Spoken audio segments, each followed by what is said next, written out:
Hi guys, welcome back and welcome if this is your first time. My name is Bobby and I do videos predominantly for women who are 50 plus. So in this video, I'm going to be covering the main things you should be concentrating on for your makeup and some things that will just make you look your best during a video call. I'm going to talk about the things you should wear and maybe what you shouldn't wear. I'm going to be talking about where you should sit and maybe where you shouldn't sit. I'm also going to give you some ideas on how to do makeup if you don't actually have that product and maybe some substitutions that you can do to make it a little bit easier. All right, so let's get going. Because you're going to be sitting in front of a camera and in front of some kind of lighting, either from your window or an actual light that you put in front of you, there is reflection. If you have skin that is a little bit oily or a lot oily, then you're going to have more reflection. So one of the things you want to do is to dull that. And that would be in normal makeup setting anyways in real life. But of course, when you're in front of a camera, that is important. So what you're going to want to do is to dull that. And I highly recommend using some kind of powder. Now, you could use a loose powder. That's completely fine. And those of you who have more oily skin probably already use some kind of powder. But this would be not the time to skip that step. So I like this one. This is from number 7. It's called Lift and Illuminate. I'll link it below as well. But what I do is I take my powder. So this is a pressed powder. And I will take my sponge, whatever I use to apply my foundation, I will take that and I will just concentrate it in areas and get rid of any extra foundation. So just kind of pounce it around. You could also use your fingers and you want to use it to get rid of any extra foundation in any areas. And then I also, of course, use it to dull any skin. Now, I don't have very oily skin at all. In fact, I have pretty dry skin and therefore you're not seeing much of a reflection. But sometimes I get that in the summer. So I'm gonna go ahead and take my little puff, get some foundation on it, not foundation, powder, and I'm going to just, again, get that extra area and then immediately just push this into my forehead and then bring it down my nose. And then my chin would be another area that could be reflection. So you're talking your T-zone right there. You could, of course, use this to go ahead and set your foundation or anything else. I put on a cream blush, and so it's kind of tacky, and that could get shiny. So I'm going to go ahead and set that. And this could also be used to maybe take off any extra. So when I'm looking at the camera right now, my blush looks a little bit more intense than if I were looking at it in my regular mirror in real life. And so you kind of want to play with that and see. Maybe you want to use your foundation sponge and get rid of some extra.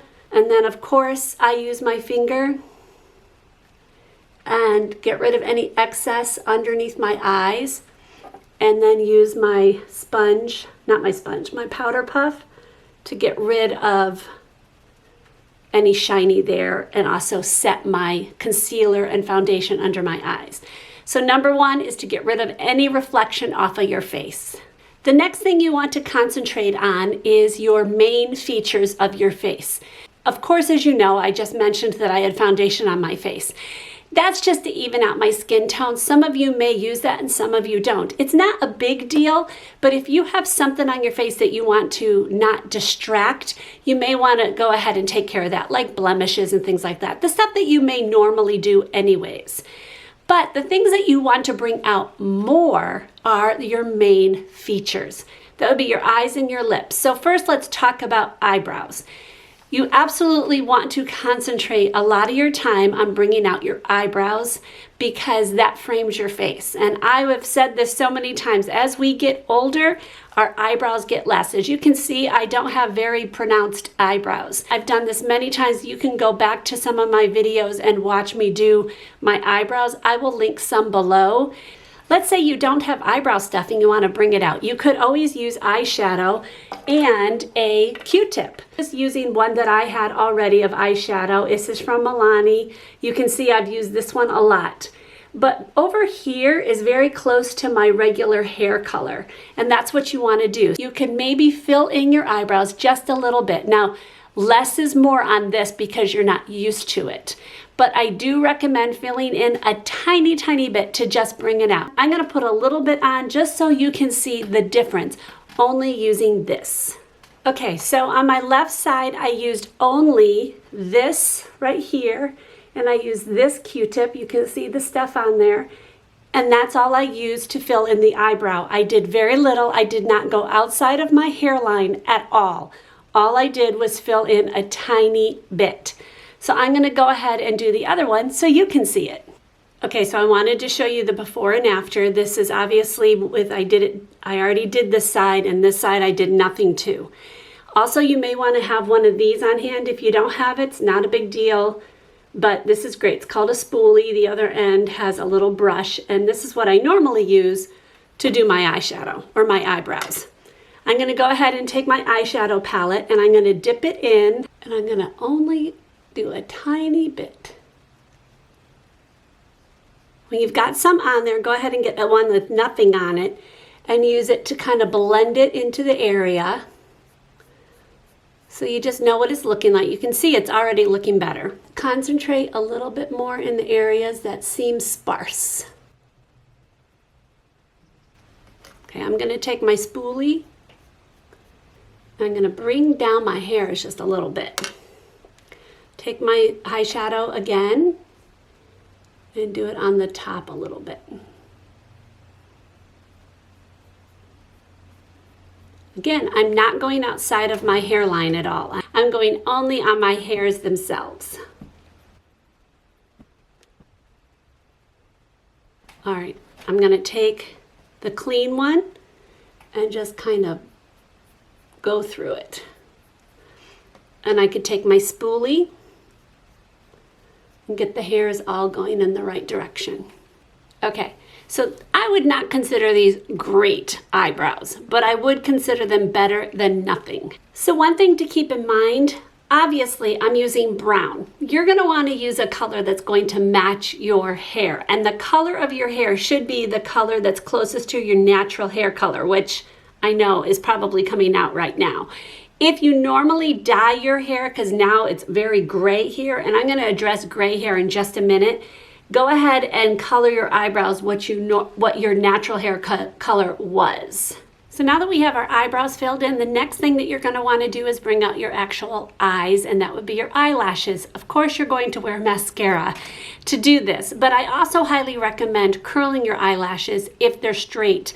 Mine are extremely straight, so I always curl my eyelashes. Your computer camera is not going to pick up details, and therefore your eyelashes will just not be seen. As you're even looking at me right now, you're not really seeing my eyelashes because they're straight and they're not dark at all. So I need to get them to kind of show up on my eyes. You don't even need to wear eyeshadow if you don't normally wear it. Doing mascara would do the trick just fine. I put mascara only on the right side, and I didn't do it on the left side. So you can just see my right side just a little bit more awake. You can see the eyelashes, but it's not like they're like amazingly huge. It's just showing your eyelashes. Now I'm gonna go ahead and put a second coat on here. Remember, you're probably going to see a screen like this. If you're a multiple in like a Zoom call, you are gonna be this small. And so you do need to bring out your features a little bit more. So I'm just gonna do a second coat. Okay, so that's looking much, much better.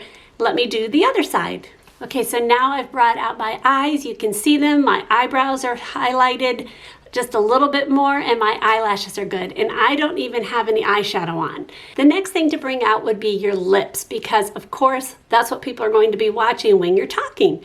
So first of all, let's say you just never wear lipstick and you just want to bring it out a little bit. I have relatively good pigmented lips. Some people have very little color to their lips naturally.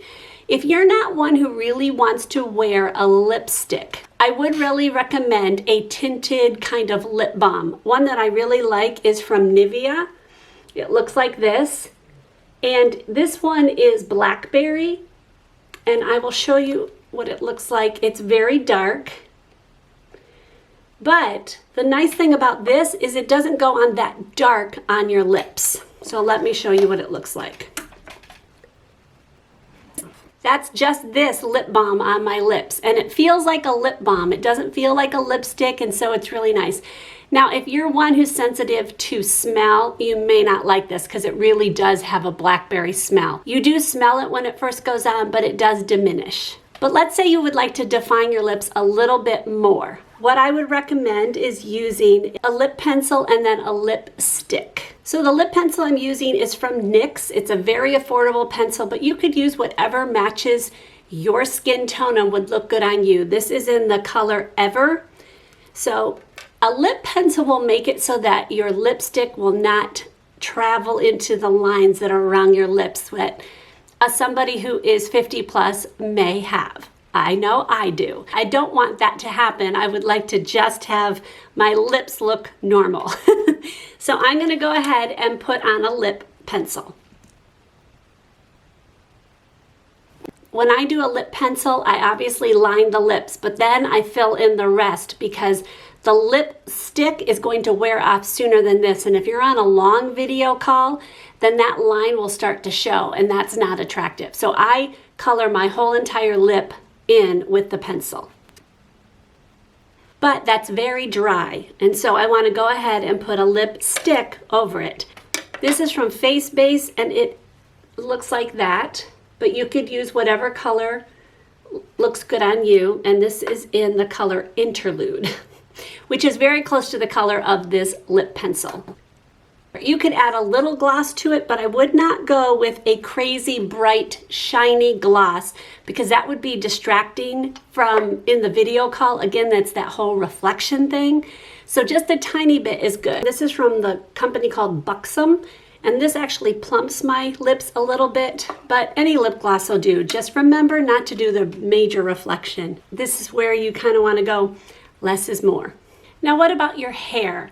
What I do recommend is doing your hair like you normally style it, but keep in mind that you do not want hair to be in your face as you're talking. You want it to be off your face so you've got enough light coming to it from all areas. So kind of push it behind you if you've got longer hair and make sure it's off of your eyes and your face. The second thing you have to deal with, I realize, is maybe your hair is not growing in so lovely right now and you can't get it colored, and maybe you've got a bunch of gray. I don't have a bunch of gray, but I do have a line because I have my hair highlighted and I have a line, and it's very hard to tell because it's down, but that's one thing I would recommend. If you have a line, having it kind of fluffed up and things will make it so that line will not show as much.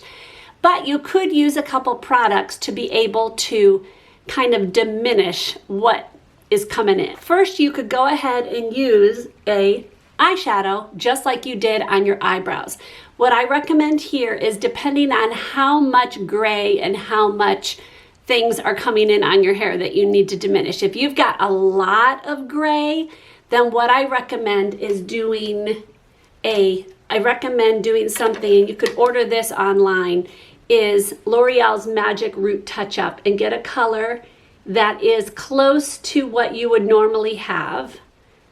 So for me, I chose medium, light golden brown. But let's say you don't have that, but you do have this eyeshadow. You can use this to go ahead and cover in some of those grays. What I recommend is, if you've got little bits of areas like smaller grays, go ahead and use a brush like this. This would be an eyeshadow brush.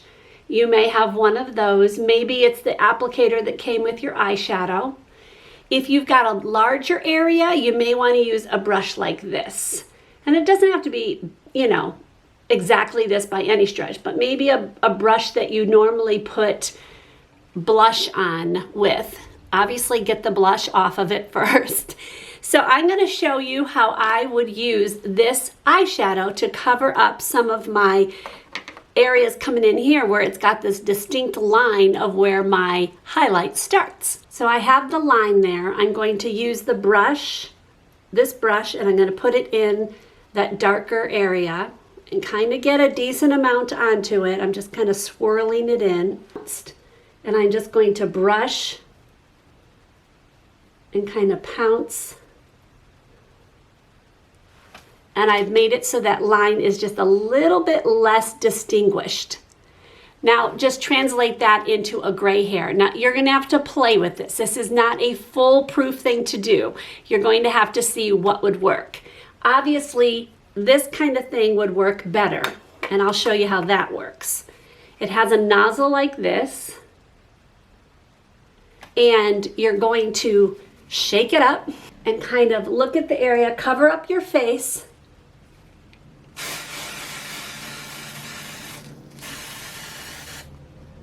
and it just diminishes. Now, if I had a distinct line of gray, it would cover up that gray.